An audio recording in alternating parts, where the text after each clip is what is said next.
আমরা নিজের ঘর তৈরি করতে পারি না আর পরের ঘর ভাঙবো। রাধা গোবিন্দের কুঞ্জ ভেঙে দেওয়া মানে এই নয় যে বললে যাবে না একেবারে উলট করে দিলাম, হরি বল, তাই তো? এত বড় হয়ে গেলাম, 29 বছর থেকে এই আসনে দাঁড়িয়ে গান করছি। এই 2-4 বছর থেকে শুনছি, ওই হ্যান্ডবিলেও দেখছি কুঞ্জভঙ্গ কথাটা লিখছে না, কুঞ্জ বর্ণন। কেন? ওই যে সোনা ভোনা কানা, বিশেষ করে মেয়ে কীর্তনিয়ারা এসে এই কথাটা খুব বলছে, বাবা আমি নিজের ঘর ভাঙতে পারি না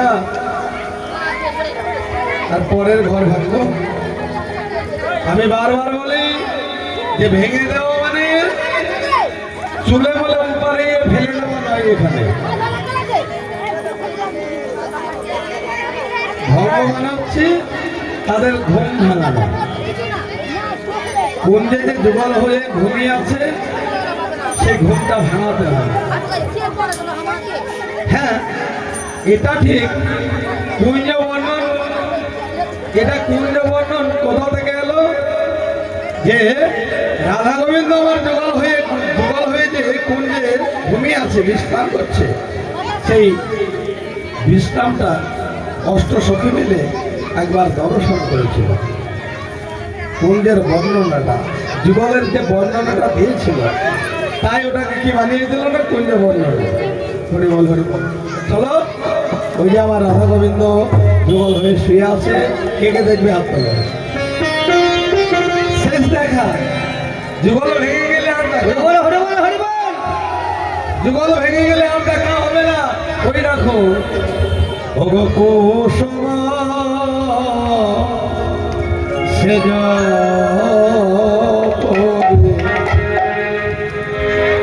কিশোরী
কুসুম সেজমরি কিশোরী কিশোর ঘুমাওলো দুজনে হিয়ে হিয়ে চোর।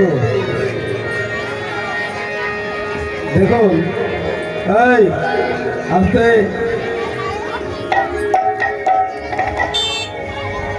জ্বর নয় চোর, জোর লেগে কুসুম শয্যা পরি আমার রাধা গোবিন্দ একেবারে বক্ষে বক্ষ দিয়ে কিশোরী আর কিশোর জোর যোগে শুয়ে আছে। আচ্ছা, সখীরা মনে মনে ভাবছে, হায় রে, রাধা গোবিন্দের যুগল ভেঙে গেলে শয়ন যদি ভেঙে যায়, শয়ন শয্যা যদি ঝেড়ে ঝরে উঠে যায়, তাহলে তার আমার রাধা গোবিন্দের যুগলে দেখা হবে না? হবে কি? সখীরা বলছে একবার শেষ দেখা দেখলে কেমন হয়? আরে সারা নিশি তো আমরা দেখেছি, দর্শন করেছি, কিন্তু যে যুগল হয়ে তারা শয়নে আছে, একবার সবে মিলে বলছে না না সবে মিলে গেলে হবে না। সবে মিলে যদি যাই তাহলে হই হট্টগোল হবে, আমাদের রাধা গোবিন্দের ঘুম ভেঙে যাবে। দেখতে যদি হয় সবাই মিলে গেলে হবে না, একে একে একে একে দেখতে হবে। ছোট তোরা ললিতা কি বললো, আস্তে আস্তে ওটা সেবা দিতে হবে না। এই যে এটা এখন সেবা, আসল সেবা। ও মা, এই লীলা কীর্তন আসলে এই যে আমি দিচ্ছি এটাই হচ্ছে আসল সেবা, আর তোমরা যে শুনবে সেটা হলো তার চেয়ে বড় সেবা। চকলেট বাতাসা ছিটানো কোনো সেবার মধ্যেই পড়ে না, ওটা পরিষেবা, একজন একজনকে দেওয়া হয়। সেবার পরিষেবার মধ্যে আকাশ পাতাল তফাৎ আছে। চলো, ললিতা বলছে কি আমি একটা কিছু ব্যবস্থা করি। সুচতুরা ললিতা, ললিতা গিয়ে যাতে দেখা হয়, যুগল দেখা হয়, দর্শন করা হয়, তাই ছোট্ট একটা ওই যে কুঞ্জের পাতাটাকে সরিয়ে ছোট ছোট নরম নরম পাতা দিয়ে কুঞ্জ সাজিয়েছে। কুঞ্জের বাহিরটা, কুঞ্জের দরজাটা সব কিন্তু সাজানো হয়েছে নরম নরম ছোট ছোট পাতা দিয়ে। একটা ছোট্ট পাতা সরিয়ে দিয়েছে, একটা গবাক্ষ দাঁড় করেছে। গবাক্ষ দাঁড় মানে গরুর আখির মতো ছোট্ট একটা ছিদ্র, মানে শুধু তোমার চোখ লাগিয়ে দেখা যাবে, শুধু চোখ লাগিয়ে দেখা যাবে এমন। এইবার ললিতা বলছে যাই, কে দেখবি প্রথমে? তুই দেখবি? ললিতা বলছে কে দেখবি? সখীরা বলছে তুই তো ওই দাঁড়টা করে দিয়ে আসলি, তুই প্রথমে একবার দর্শন করে আয়, তারপরে আমরা একে একে যাব।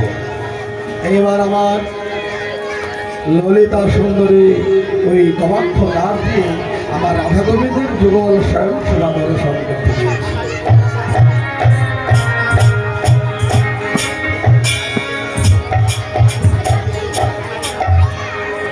ললিতা দেখে এসে বলছে high high high high high high, আমি কি দেখলাম জানিস? বলে কি দেখলি? ওরে অধরে অধর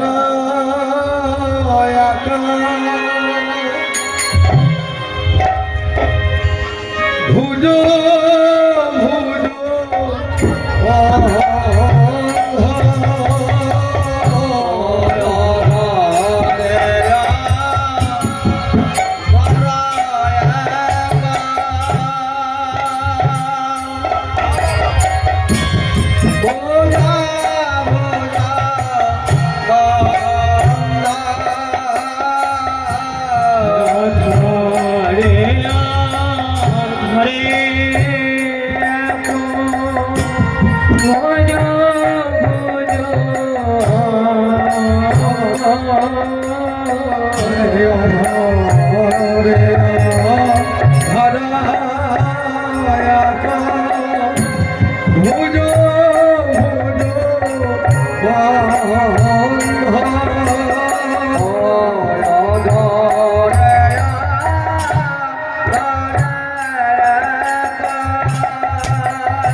ললিতা থেকে কি বললো?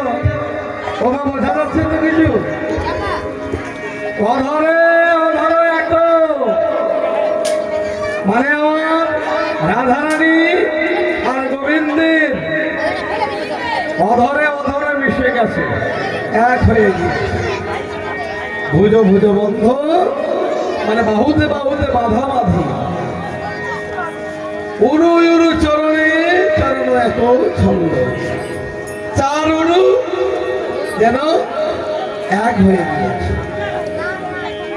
চরণে চরণ এক ছন্দ, রাধা গোবিন্দের দুই দুই চার চরণ যেন একটা দড়ির মধ্যে বাঁধা আছে। হরি বল হরি বল, মিলনের দড়ি দিয়ে বাঁধা আছে। এইবার বিশাখা বলছি তাহলে আমি যাই দর্শন করে আসি। বিশাখা এবার চুপি চুপি গিয়ে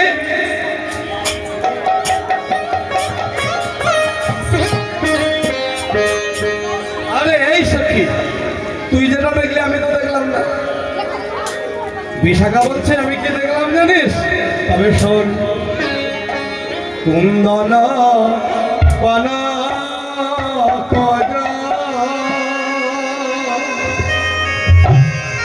জড়িত নীল মোহনে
বিশাখা বলছে কুন্দন কনক জড়িত নীল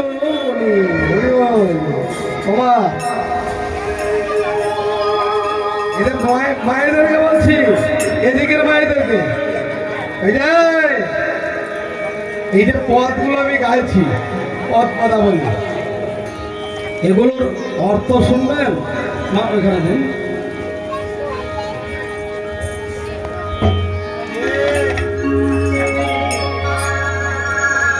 পদগুলোর অর্থ যদি শোনেন খুব ভালো লাগবে। মহাদেবী পদ পদাবলীর অর্থ যদি না বোঝো, আমি যে গানগুলো করছি হ্যাঁ, অর্থ না বুঝলে কিন্তু সব ব্যর্থ হয়ে যাবে। আর অর্থ যদি বোঝা হয় তাহলে কিন্তু সারা জীবন এই পদ পদাবলীর রসে একেবারে ভিজে থাকবে। আমি যে কথাটা বললাম কুন্দন কনক, প্রচুর গান করা যাবে, কিন্তু অর্থগুলো যদি ভেঙে না বলি তাহলে শুধু এখানে গরম সহ্য করাই হবে, তাছাড়া আর কিছু হবে না। কুন্দন কনক তোমার যখন স্বর্ণকারের ঘর হতে সদ্যজাত সোনার অলঙ্কার আসে, দেখবে কুন্দন করা মানে খোদাই করা, আসল কথা হচ্ছে কুন্দন করা। তো সোনার যে অলঙ্কার সবেমাত্র স্বর্ণকারের ঘর হতে যখন আসে, সদ্যজাত কুন্দন করা থাকে বা খোদাই করা থাকে, চকচকে যে ভাবটা, সেই চকচকে ভাবটা, অলঙ্কারটা কিছুদিন ব্যবহার করার পরে সেই চকচকে ভাবটা কিন্তু থাকে না, থাকে না, থাকে থাকে না। তাহলে এখানে এই যে কুঞ্জের মধ্যে বিশাখা যে দর্শন করে এলো, কুন্দন কনক, একেবারে সত্যজাত খোদাই করা বা কুন্দন করা, কনক মানে হচ্ছে সোনা। কে এখানে কে গো কুন্দন করা সোনা? রাধারানী। বলো জয় জয় রাধারানী কি, জয় জয় রাধারানী কি, জয় জয় রাধারানী কি। এগুলো একবার করে দেখবো, মানে যারা শুনছে তারা ঠিক যখন কথা বলবো অমুক কি তমুক কি জয়, ওই তার মধ্যে একটু মজা ভরা থাকবে। কে কে শুনছো নাকি তাও হাত তুলে দেবে জয়, মানে যারা শুনবে না তারা ওই নাবাদক যেটা সেটাতেও হাত তুলে দেবে। সদ্য যাতে কুন্দন করা শোনা এখানে আমার কে না রাধারানী জড়িত, মানে জড়িয়ে আছে। নীলমণি, নীলমণি এখানে কে? নীলমণি এখানে হচ্ছে আমার গোবিন্দ। কালচে নীল, যমুনা নদীর জলের মতো আমার গোবিন্দের রঙ্গবর্ণ। তো তাহলে সত্য যত সোনা আমার রাধারানী জড়িত। নীলমণি মানে নীলমণিকে জড়িয়ে ধরে শুয়ে আছে, আমার গোবিন্দকে জড়িয়ে ধরে রাধারানী শুয়ে আছে কুঞ্জের মধ্যে। ঠিক যেন মনে হচ্ছে কি নবমেঘে জড়া হলো যেন সৌদামিনী। বাবা আষাঢ় মাসের প্রথম দিকে যে পাহাড় পাহাড় মেঘ হয়, কালো কালো কুচকুচে কালো, সেই মেঘটাকে বলছে নবমেঘ। এখানে নবমেঘ, নতুন মেঘ হলো আমার গোবিন্দ। গোবিন্দ এই কালো, তাই মেঘের সঙ্গে তুলনা করেছে। সৌদামিনী, সৌদামিনী হলো বিদ্যুতের ঝলক, বিদ্যুতের ঝলককে বলে সৌদামিনী। এখানে বিদ্যুতের ঝলকের মতো জ্যোতি, ক্রান্তি, বর্ণ হলো আমার রাধারানী। ওই আগে বললাম রাধারানী আমার গোবিন্দকে জড়িয়ে ধরে শুয়ে আছে। আর ঠিক যেন মনে হচ্ছে কি মেঘ বিজুরি, বিজুরি মানে বিদ্যুতের ঝলক, মেঘ মানে মেঘ। জরা জরে মেঘে বিজরে, জরা জরে মেঘ বিজুরি, জরা জরে জরা জরে। ওই কুঞ্জ মন্দির আলো করে মেঘ বিজুরে, জরা জরে।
বঙ্গবিতা বলছে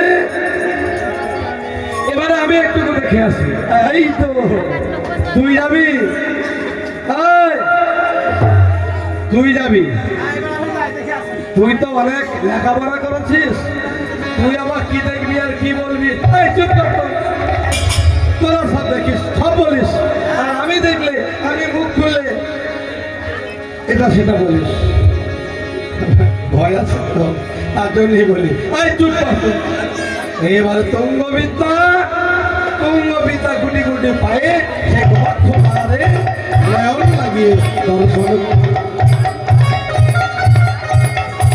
তুঙ্গ তুঙ্গবিদ্যা দেখে সে কি বলছে, এই আমি কি দেখলাম জানিস, খুব রসের গান এটা। শিখে করে ভুজঙ্গিনী রাহে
কি বললি? বলে হ্যাঁ আমি কি দেখলাম জানিস, শিখি করে ভুজঙ্গিনী। কোর মানে হচ্ছে কোল, আর শিখি মানে কি গো? শিখি মানে হচ্ছে ময়ূর। তাহলে ময়ূরের কোলে সাপ নাচিছে। আমি এই এখনে দেখে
বাচ্চার হাতে যদি একটা ভালো ক্যাডবেরি দেওয়া হয়,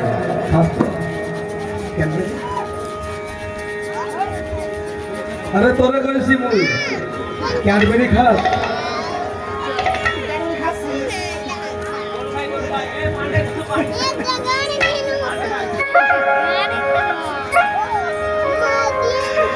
এই যে ক্যাডবেরি যদি বাচ্চার হাতে দেওয়া যায় তাহলে ধরা থাকে না, থাকে কি? মেয়েদের হাতে যদি একটা বাটিতে করে তেঁতুল দই ফুচকা দেওয়া হয়, ধরা থাকবে? একটা ভক্তের হাতে যদি প্রসাদ দেওয়া হয় থাকবে? সেবা নিয়ে যাবে। আচ্ছা তাহলে এখানে কি দেখছে, কি দেখে এলো আমার ওই তুঙ্গবিদ্যা? বলছে শিখি করে ভুজঙ্গিনী নাহি শোক দুঃখ। শিখি মানে হচ্ছে ময়ূরের কোর, মানে কোল, ময়ূরের কোলে সাপ নাচছে। ভুজঙ্গিনী মানে হচ্ছে সাপ, মানে মেয়ে সাপ। হ্যালো, এখানে ভুজঙ্গিনী ময়ূরের কোলে নাচছে কোথায়? ব্যাখ্যাটা শুনুন। যে গোবিন্দের মাথায় চূড়া, ওই চূড়াটা হচ্ছে একটা পূর্ণ ময়ূর। আর আমার রাধারানীর যে বিনুনিটা, সখীরা বিনুনির অগ্রভাগে একটা করবী ফুল বেঁধে দিয়েছিল, ঠিক যেন মনে হচ্ছে মণিযুক্ত ফণি, মানে মণিযুক্ত একটা সাপ। সেই বিনুনিটা, আমার রাধার বিনুনিটা একেবারে পাক মেরে গিয়ে গোবিন্দের চূড়ার কোলে, হ্যাঁ, এইভাবে পড়ে আছে। বুঝা গেল? দুজনে যুগল হয়ে আছে তো। আর রাধারানী যে বিনুনির অগ্রভাগটা থেকে একেবারে মধ্যস্থল পর্যন্ত ওই চূড়ার মধ্যে একেবারে এইভাবে পড়ে আছে। আর মৃদুমন্দ বাতাস হয়েছে, আর ওই বিনুনির অগ্রভাগটা ঠিক এইরকম ভাবে যেন নৃত্য করছে, যেন সাপের ভরা দুলছে, ফসছে। ময়ূরের কোলে সাপ নাচিছে, মনের কোলে